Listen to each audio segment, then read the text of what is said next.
Bayangkan Anda lagi asik mengemudi kendaraan listrik. Harganya ya mungkin menyentuh angka 1 miliar rupiah. Anda berhenti di perlintasan kereta api. Skenario yang cukup bikin deg-degan nih. Banget. Tiba-tiba, tanpa ada bunyi peringatan apapun sebelumnya, layar dashboard Anda menyala merah. Indikator rem ABS berkedip panik, sistem kontrol stabilitas melaporkan kegagalan total, setir tiba-tiba terasa seberat batu. Dan mobilnya mati begitu saja di tengah rel? Persis. Mati total. Kereta sedang mendekat. Asumsi pertama Anda, dan mungkin asumsi kebanyakan orang, pasti baterai lithium-ion raksasa berteknologi tinggi di bawah lantai mobil Anda itu yang jebol. Atau sistem perangkat lunaknya crash total. Padahal nyatanya seringkali bukan itu penyebabnya. Nah itu dia. Kalau kita bedah sumber-sumber teknis yang ada, biang kerok dari kelumpuhan mengerikan itu kemungkinan besar hanyalah sebuah kotak plastik berisi cairan asam dan timah yang teknologinya, percaya atau tidak, sudah dipakai sejak tahun 50-an. Ironi terbesar dari kendaraan modern kan, semakin canggih sebuah sistem, kadang titik tumpu operasionalnya justru semakin rapuh. Itu yang bakal kita bedah habis-habisan dalam penelusuran kita kali ini. Kita nggak akan bicara soal seberapa cepat akselerasi mobil listrik atau seberapa senyap suaranya. Iya, karena itu sudah biasa dibahas di mana-mana. Betul. Hari ini kita punya tumpukan dokumen yang sangat teknis. Ada pedoman standar keselamatan kerja kelistrikan dari PT Radius Olkaindo Electric, lalu protokol evakuasi darurat resmi untuk Mitsubishi Fuso e-Canter. Kita juga bawa buku manual pabrikan untuk hafal hybrid ya. Ada juga analisis teknis dari pakar otomotif ITB Bapak Agus Purwadi yang dimuat di Berita 1. Eksplorasi kita bertujuan untuk membongkar anatomi tersembunyi dari EV dan hybrid.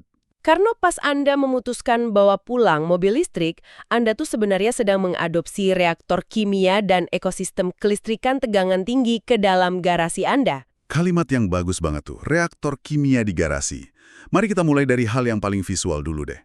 Kalau Anda buka kap mesin mobil hybrid atau EV, Anda nggak akan nemu blok mesin yang berlumur oli. Pemandangannya beda jauh sama mobil konvensional. Beda banget. Yang langsung menampar mata Anda adalah deretan kabel super tebal yang dibungkus dengan warna orange yang sangat mencolok. Nah, warna orange itu sebenarnya adalah bahasa universal dalam dunia rekayasa kelistrikan untuk satu hal, bahaya fatal. Bahaya fatal. Bukan sekedar estetika biar kelihatan futuristik ya. Sama sekali bukan. Berdasarkan referensi teknis, kabel-kabel ini bukan mengalirkan listrik 12 volt buat sekedar nyalain radio atau lampu kabin. Terus, seberapa besar tegangannya? Mereka mentransmisikan arus utama dari baterai ke motor traksi dan inverter.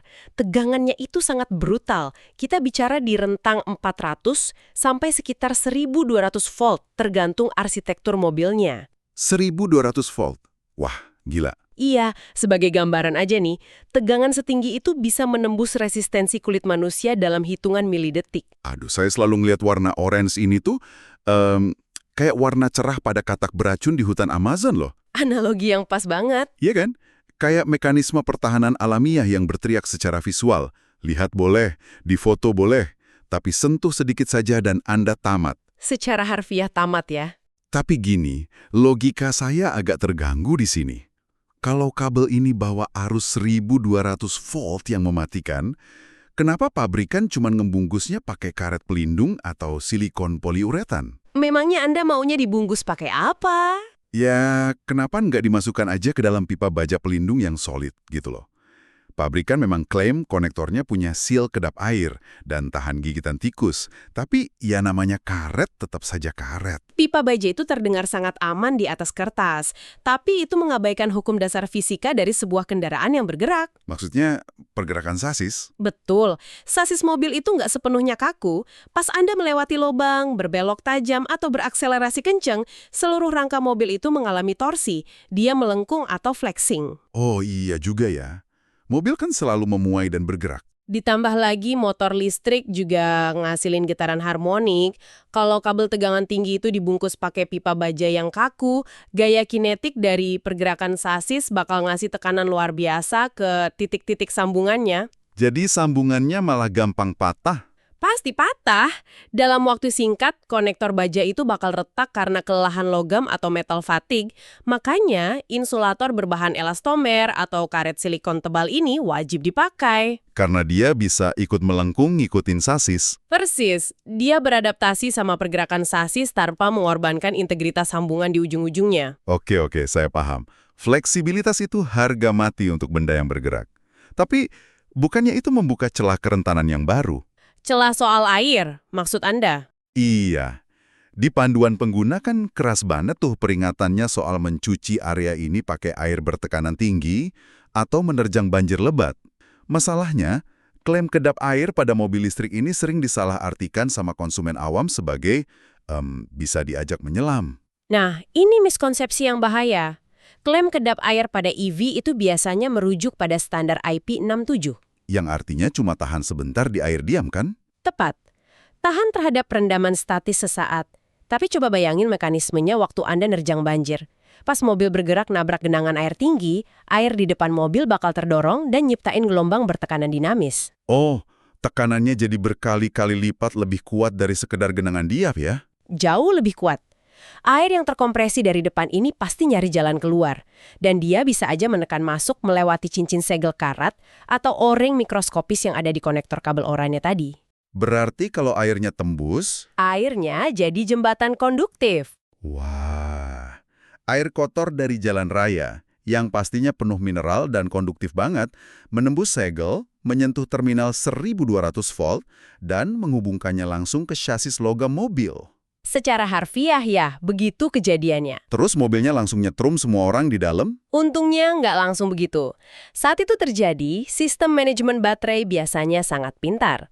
Dia bakal langsung memutus arus utama kontaktor. Jadi mobilnya langsung mati ya? Iya, untuk mengamankan penumpang. Tapi, ada masalah lain.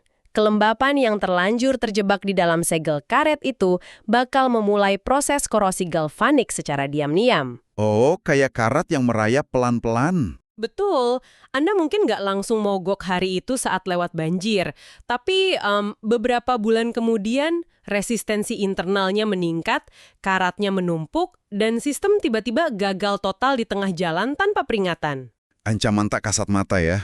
Nah, ngomong-ngomong soal ancaman yang nggak kelihatan, ini bawa kita ke skenario bengkel. Katakanlah air udah masuk, atau ada kabel orange yang tergesek dan bocor tipis. Pasti pemiliknya bawa mobilnya ke bengkel, kan? Ya pastilah. Tapi masalahnya, kerusakannya kan nggak kelihatan mata. Kalau di mobil bensin jadul, montir tinggal ngintip ke bawah, oh, ada sabuk yang putus, atau ada oli netes ke lantai. Jelas visualnya. Di EV, listrik yang bocor kan nggak ninggalin genangan di lantai. Gimana seorang teknisi bisa tahu kalau menyentuh sisis mobil, itu nggak bakal bikin mereka tersengat 1200 volt? Disinilah prosedurnya jadi sangat ketat. Dokumen standar keselamatan dari PT Radius Olkindo Electric menjelaskan proses ini dengan presisi tinggi. Menghadapi EV yang bermasalah itu, mengharuskan teknisi berubah wujud jadi semacam ilmuwan forensik kelistrikan. Bukan cuma sekedar montir bawa kunci pas ya? Sama sekali bukan. Mereka wajib pakai sarung tangan khusus, Electrical Insulation Safety Gloves, yang rating tegangan tingginya jelas. Tapi, pertahanan utama mereka itu sebenarnya ada di alat diagnosis tingkat tinggi. Alat kayak gimana tuh? Utamanya pakai insulation tester dan resistance meter micro-ohm, contohnya seperti Hioki RM3548. Bentar, mari kita perjelas cara kerja tes ini buat pendengar. Karena ini jelas bukan sekedar ngetes pakai tes pen nyala atau enggak. Setahu saya, pengujian resistensi isolasi ini biasanya memompa tegangan uji sebesar 500 volt ke dalam sistem. Betul sekali. Kalau saya pakai analogi perpipaan nih, ini ibarat kita punya pipa air tertanam di dinding yang kita curiga ada bocor halus. Kita kan nggak mungkin bisa lihat kebocorannya dari luar dinding ya. Nggak mungkin kelihatan. Jadi kita memompa air bertekanan sangat tinggi ke dalam pipa itu, kita tutup semua ujung keluarnya, dan kita pantau apakah ada tekanan air yang merembes keluar lewat pori-pori atau celah rambut di pipa tersebut. Analogi yang sangat akurat. Nah, dalam kelistrikan, air bertekanan tinggi itu adalah si tegangan 500 volt tadi kan, dan alat uji itu tugasnya ngelihat apakah ada elektron yang menembus karet pelindung kabel orange menuju ke sasis mobil. Persis banget. Tekanan ekstra 500 volt itulah yang bakal ngebongkar kebocoran mikro yang nggak akan bisa terdeteksi pakai alat ukur tegangan rendah biasa. Canggih juga ya. Sangat canggih, tapi ada satu syarat mutlak sebelum alat ini boleh dicolok. Teknisi wajib, dan ini harga mati, mencabut atau memutus koneksi baterai utama dan inverter secara fisik terlebih dahulu. Karena kita nggak mungkin bisa ngetes kebocoran pipa kalau suplai air utama dari bendungan masih menyembur dengan tenaga penuh kan? Tepat! Bayangkan kalau baterai utamanya masih terhubung. Tegangan 1200 volt dari mobil bakal langsung menghajar tegangan uji 500 volt dari alat pengujinya. Wah, alat ukurnya bisa meledak dong. Alat ukurnya pasti hancur. Dan yang paling seram, itu berpotensi memicu busur api atau arc flash yang mematikan ke arah teknisi. Ya ampun, ngeri banget. Makanya sirkuit harus diisolasi dulu. Kabel negatif dari penguji dijepit ke sasis mobil sebagai titik nol, terus kabel positifnya disentuhkan ke terminal fasa motor. Kalau layarnya membaca resistensi dalam satuan megaohm, artinya insulatornya masih sehat. Elektron kesulitan menembus karet pelindungnya. Betul, berarti aman untuk disentuh. Mendengar prosedur sekompleks ini, saya jadi mikir soal realitas bengkel otomotif kita. Ini berarti bengkel langganan di ujung jalan yang biasanya sangat jago turun mesin atau nyetel karburator. Bakal lumpuh total menghadapi EV. Iya kan? Membuka komponen EV tanpa insulation tester presisi dan tanpa paham cara mengisolasi baterai utama, itu sama aja kayak main Russian roulette pakai pistol bermesin ganda. Lanskap industrinya emang berubah total. Bengkel di masa depan tuh nggak lagi dinilai dari seberapa bersih lantai kerjanya dari tetesan oli, tapi dari seberapa valid kalibrasi alat ukur elektronik mereka. Wah, bener juga. Yang mana membawa kita kembali ke skenario horor di perlintasan kereta api di awal tadi. Oh ya, yang mati mendadak itu. Ya, kita kan baru aja bahas infrastruktur pengujian bertegangan ratusan volt, sarung tangan anti listrik, dan komponen canggih lainnya. Tapi ironi terbesarnya, menurut analisis Bapak Agus Purwadi dari ITB di artikel Berita 1, kelumpuhan mendadak EV di jalanan justru jarang disebabkan oleh baterai utamanya. Tapi gara-gara satu komponen kecil yang sering disepelekan. Aki 12 volt. Betul sekali. Secara arsitektur, aki 12 volt ini adalah otak administratif dari seluruh kendaraan.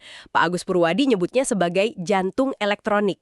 Tapi kan orang awam mikirnya, mobil listrik udah punya baterai segede kasur di bawah lantai, masa ia masih butuh aki kotak kecil gitu? Itu miskonsepsi umum. Baterai raksasa di bawah itu tugas kasarnya cuma dua, memutar roda dan menyalakan kompresor AC. Udah. Coba buat tenaga murni ya? Ya. Seluruh sistem komputasi, sensor pintu, modul pengereman, dan yang paling krusial, saklar pengaman utama itu 100% bergantung pada aki 12 volt. Tunggu dulu. Saklar pengaman utama.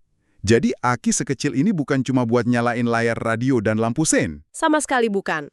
Gini, sistem tegangan tinggi EV itu diamankan oleh sebuah komponen bernama kontaktor. Kontaktor ini semacam switch gitu? Iya, saklar elektromagnetik besar yang terbuat dari logam berat. Kontaktor ini fungsinya mencegah listrik 1200 volt mengalir bebas saat mobil dimatikan. Oke, semacam palang pintu tolnya lah ya. Nah, untuk menarik dan menutup saklar logam berat ini biar sirkuitnya tersambung dan mobil bisa jalan, butuh daya magnetik yang besar di awal. Dan daya itu disuplai secara eksklusif oleh si aki 12 volt tadi. Oh wow. Jadi, kalau aki 12 volt ini tegangannya turun karena aus atau umurnya emang udah habis, dia nggak bakal punya tenaga buat menutup kontaktor. Biarpun baterai raksasa kita indikatornya masih 100% penuh. Betul, baterai raksasa Anda mungkin penuh, tapi tanpa aki 12 volt buat membuka pintu kelistrikannya, mobil Anda tuh cuma seonggok logam mati seberat 2 ton. Jadi aki 12 volt ini ibaratnya bukan cuma seorang konduktor dalam orkestra simfoni yang ngasih aba-aba. Dia ini adalah pemegang kunci gembok ruang instrumennya. Analogi yang sangat pas. Orkestranya bisa aja musisi kelas dunia semua, tapi kalau si pemegang kunci ini tertidur pulas, pintu ruangannya nggak akan pernah kebuka. Dan saya sempat baca di manual Havel Hybrid, saat tegangan 12 volt ini mulai drop pas mobil lagi melaju, gejalanya tuh sangat menipu psikologis pengemudinya. Dan sering bikin panik berlebihan. Manual Havel itu mencatat gejalanya dengan jelas. Mulai dari klakson yang melemah, sampai lampu dashboard yang meredup. Biasalah ya kalau aki lemah. Tapi yang paling menakutkan itu, pas ECU atau Unit Control Elektronik, mulai kehilangan stabilitas daya komputasinya. Apa yang terjadi kalau ECU kekurangan daya? Saat pasokan listrik ke ECU turun, misalnya merosot ke angka 9 atau 10 volt, prosesor di dalamnya mulai mabuk. Dia mulai membaca data sensor secara ngawur. Jadi layar dashboard tiba-tiba menampilkan peringatan kerusakan rem ABS atau kegagalan sistem kontrol stabilitas elektronik menyala merah terang, padahal secara mekanis cakram remnya baik-baik saja. Mekanisnya 100% sempurna, tapi ECU kekurangan tegangan komputasi buat membaca sinyal dari sensor putaran roda dengan benar. Terus ECU-nya ngapain dong kalau datanya ngawur? Daripada ngambil resiko membiarkan mobil melaju tanpa data yang valid, ECU diprogram secara default untuk mengalami semacam kepanikan digital. Dia melemparkan kode error sistem kritis ke dashboard. Dan langsung memerintahkan mobil untuk berhenti saat itu juga demi keselamatan. Wah, pantesan. Pengemudi awam yang tiba-tiba mogok di tengah rel kereta tadi pasti langsung lemes. Mikirin biaya ganti baterai utama yang ratusan juta rupiah. Padahal, yang sebenarnya mobil itu butuhkan hanyalah diderek ke pinggir dan dicarikan teknisi yang bawa aki 12 volt baru seharga sejuta perak. Gila kan? Mengerti anatomi kayak gini tuh benar-benar mengubah rasa takut jadi sekedar, kerepotan logistik aja. Kita jadi tahu mobilnya nggak rusak total, dia cuma lagi pingsan secara digital. Literasi itu penting banget. Benar. Keseimbangan arsitektur yang sensitif ini ternyata juga nuntut kita, sebagai pemilik mobil, untuk ngubah total kebiasaan interaksi kita dengan ruang kabin. Ada satu detail di manual hafal yang lumayan bikin saya ngernyitin dahi. Detail yang mana tuh? Di mobil bensin, saya tuh biasa banget melempar tas belanja, jaket tebal, atau ransel besar ke lantai di bawah kursi belakang. Biasa kan? Kebiasaan yang sangat umum. Tapi ternyata, di mobil listrik atau hybrid, kebiasaan sepele naruh barang di bawah kursi ini bisa mencekik tenaga mobil Anda saat lagi ngebut di jalan tol. Ah iya, itu pasti terkait langsung dengan sistem manajemen thermal dari baterainya. Gimana penjelasannya tuh? Kenapa naruh tas bisa bikin tenaga mobil hilang? Di banyak desain kendaraan hybrid atau EV, ventilasi untuk asupan udara dingin ke baterai utama itu sering diletakkan di dalam kabin, tepatnya di bawah kursi penumpang belakang. Oh, yang ada kisi-kisi kayak AC itu ya? Betul. Baterai listrik itu ngehasilin panas internal yang masif banget loh, terutama pas dia lagi ngeluarin daya besar ke motor atau pas lagi diisi ulang lewat pengereman regeneratif.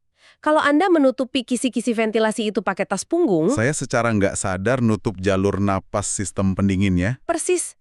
Lalu baterainya akan pelan-pelan mengalami overheat. Terus, apa respons sistem komputer kalau sensor ngebaca suhunya melonjak di luar batas aman? Sistem perlindungan thermal akan otomatis mengambil alih kendali. Mobil secara sepihak akan langsung memangkas arus daya dari baterai menuju motor listrik. Berarti tenaga mobilnya tiba-tiba ngempos. Sangat terasa hilangnya. Anda mungkin nginjak pedal gas dalam-dalam tapi mobilnya cuma merayap pelan kayak siput. Wah, ini bahaya banget kalau lagi nyalip truk di tol. Iya, tapi ini harus dilakukan sistem untuk menghentikan produksi panas internal dari dalam baterai. Kalau nggak dipotong dayanya, sel baterainya bisa rusak permanen atau memicu skenario terburuk seperti kebakaran. Skenario terburuk inilah yang emang bikin cara kita ngendarain mobil harus diriset ulang. Ngomong-ngomong soal kebiasaan mengemudi, manual hafal juga ngejelasin batas aman dari fitur pemulihan energi atau energy recovery. Fitur yang bikin kita bisa mengemudi pakai satu pedal kan? One pedal driving. Nah, itu dia. Banyak pengemudi EV baru yang hobi banget pakai one pedal driving. Mereka mikir, lepas aja pedal gas, mobil bakal otomatis ngerem dengan kuat. Karena motor listriknya berubah fungsi jadi generator pengisi daya baterai. Secara teori memang begitu.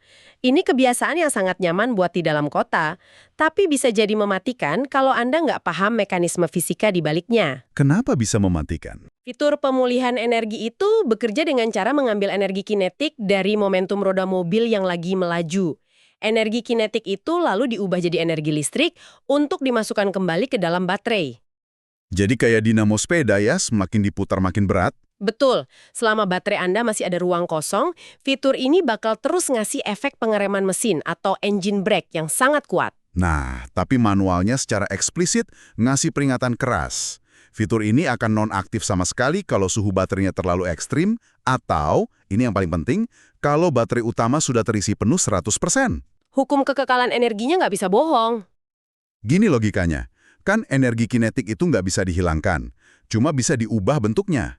Kalau baterainya udah kepenuhan, sistem udah nggak punya tempat lagi buat menampung buangan energi listrik hasil pengereman itu loh. Kalau dipaksa masuk, baterainya pasti overcharge, melembung, dan bisa meledak. Jadi komputernya bertindak instan. Dia memutus koneksi generatornya. Dan efeknya, mobil Anda meluncur bebas tanpa tahanan sama sekali dari mesin. Benar sekali, rodanya akan meluncur tanpa beban, seperti Anda menekan pedal kopling penuh di jalan menurun pada mobil manual. Bayangin kalau pengemudinya terbiasa nggak pernah nyentuh pedal rem fisik karena dimajakan one pedal driving. Tiba-tiba pengereman otomatisnya hilang pas lagi di turunan tajam gara-gara baterainya kebetulan baru dicas penuh. Risiko nabrak kendaraan di depannya tinggi banget. Makanya rem fisik itu nggak akan pernah bisa digantikan sepenuhnya oleh perangkat lunak. Setuju. Nah, ngomongin soal risiko tabrakan, ini secara alami bawa kita ke dokumen krusial berikutnya. Protokol evakuasi dari Mitsubishi Fuso e-Canter. Protokol yang sangat ketat ya. Pas saya baca panduan evakuasi ini, rasanya mereka nggak lagi ngomongin cara menangani sebuah mobil truk. Bahasanya lebih mirip kayak protokol menjinakkan bom kimia yang nggak stabil. Karena pada kenyataannya, pasca benturan struktural yang parah, EV itu pada dasarnya adalah wadah reaksi kimia raksasa yang nggak bisa diprediksi. Panduan Fuso menetapkan aturan nomor 1 yang ditebelin. Selalu asumsikan kendaraan berada dalam status on, menyala. Perbedaan mendasar dengan mobil bensin. Kalau mobil bensin nabrak dan mesinnya mati, ya berarti nggak ada bahan bakar yang lagi dibakar di ruang mesin. Semuanya diam, aman untuk didekati. Kalau di mobil listrik, Walaupun layarnya mati dan nggak ada suara sama sekali, kerusakan sistem di dalam bisa menyebabkan arus listrik tegangan tinggi tetap mengalir berputar dalam sirkuit internalnya. benar-benar ancaman yang sunyi ya. Tapi ada satu poin di panduan evakuasi itu yang awalnya bikin saya bingung. Disebutkan bahwa kalau mobil listrik yang habis kecelakaan itu harus ditarik atau diderek menjauh dari zona bahaya. Iya, ada batas kecepatannya kan? Betul, kecepatannya dibatasi secara absolut. Nggak boleh diderek lebih dari 5 km per jam. Ini pelan banget loh, seukuran kecepatan orang jalan kaki santai. Emangnya kenapa pergerakan mekanis yang lambat dari roda itu bisa sefatal itu? Toh kita bukan lagi ngomongin komponen gearbox yang bergesekan kan? Nah, ini murni masuk ke ranah anatomi mikroskopis dari baterai lithium ion itu sendiri. Di dalam modul baterai raksasa itu ada ribuan sel individual. Baterai silinder kecil-kecil itu kan? Iya, di dalam setiap sel kecil itu ada cairan anoda dan katoda yang letaknya sangat berdekatan tapi dipisahkan oleh sebuah lembaran polimer pembatas. Kita menyebutnya separator. Seberapa tipis separator ini? Luar biasa tipis. Ketebalannya mungkin cuma beberapa mikron, setipis plastik pembungkus makanan ringan. Tipis banget dong. Sangat tipis. Nah, saat mobil mengalami tabrakan hebat, struktur cangkang baterai di bawah mobil mungkin cuma terlihat sedikit penyok dari luar. Tapi di dalam, lapisan pembatas mikroskopis ini bisa jadi udah melar, sobek sehelai, atau rusak strukturnya. Meskipun anoda dan katodanya belum sepenuhnya saling bersentuhan. Oke, saya mulai ngelihat kemana arahnya bahaya ditarik kenceng ini. Silahkan diteruskan logikanya.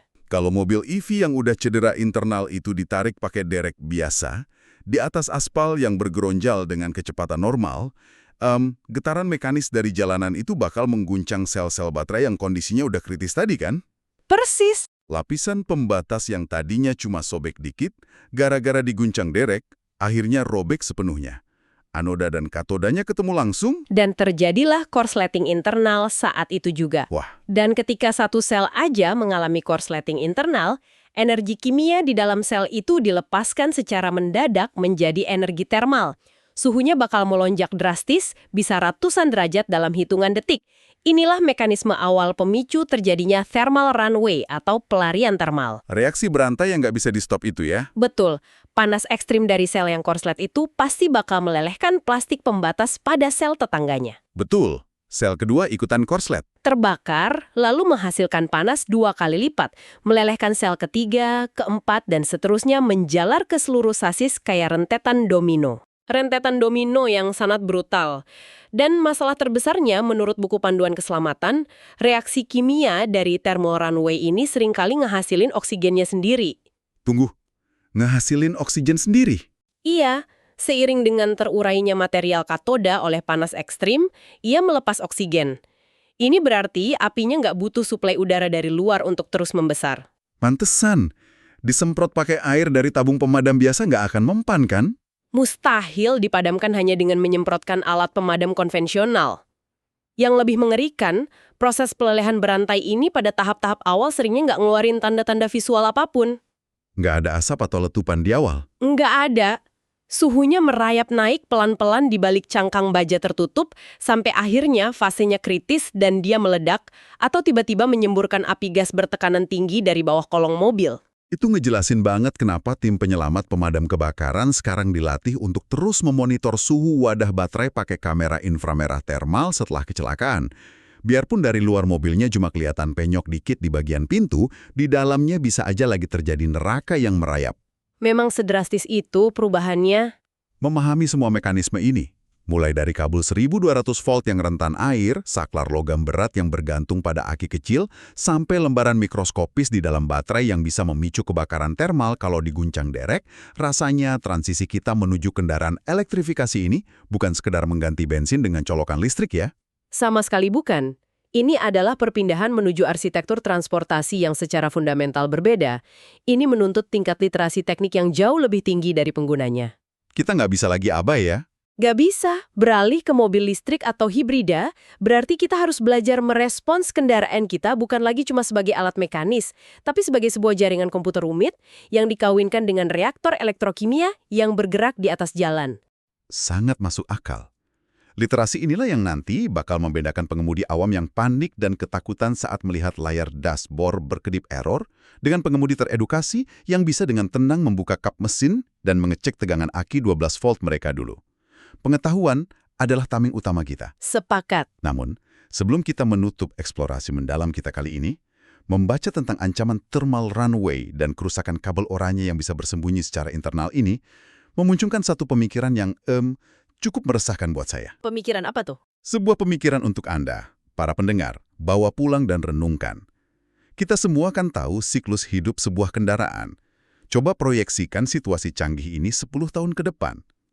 Jutaan kendaraan listrik yang saat ini baru keluar wangi dari dealer, suatu saat akan menua dan memasuki pasar mobil bekas. Itu fase yang pasti akan terjadi. Betul. Nah, untuk mobil bensin tradisional, kalau Anda mau beli mobil bekas, gampang.